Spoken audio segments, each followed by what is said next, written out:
আসসালামু আলাইকুম বন্ধুরা। এই তো যে চিন্তা ভাবনা এই কাজ ঠিক আছে। এই তো ইলিশ মাছ ভাজি কালকে যে বাদ দিলাম, আর এখানে ওই যে গুঁড়া মাছ পেঁয়াজটা বোনা করছিলাম, আর এই তো গরুর গোস, আর এই হচ্ছে আমার সুস্বাদু ডাল। ডাল না হইলে তো আমার চলই না, ঠিক আছে। আর এই তো ভাত এনে বয়াই দিছি, আলহামদুলিল্লাহ। তো ভাতটা হয়ে যাবে ইনশাল্লাহ। ভাতের পানি মনে হয় কমাই দেওয়ার লাগবো, পানি মনে হয় বেশি গেছে। আচ্ছা, ভাতের পানি কমাই দিতে হইব।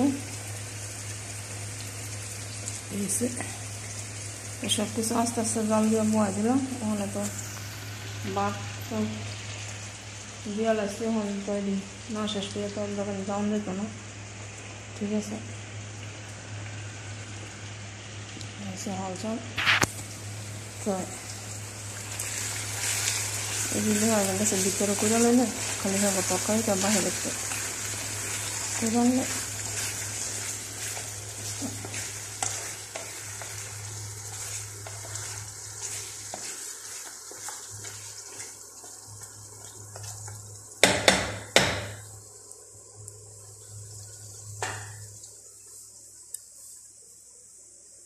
পরে তরকারি ডাললে দুইয়া মুচ্ছা শেষ করে দেবো মাছ, ঠিক আছে। আমার তরকারি মারকারি জানলা হয়ে গেল। পরে এনা মুচ্ছা, পরে চুলাটা মুচ্ছা, ভাত হয়ে গেল, চুলাটা মুচ্ছা পরে দেখা গেছে ই করে নিলাম। আমার পানিটা বয়ে দিলে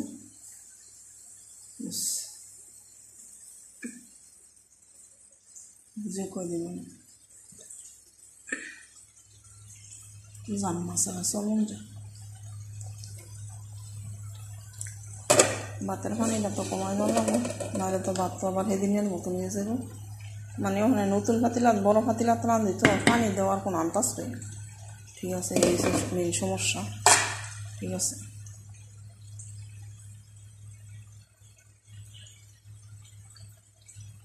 মেন সমস্যাটা হয়ে গেছে এই জায়গা।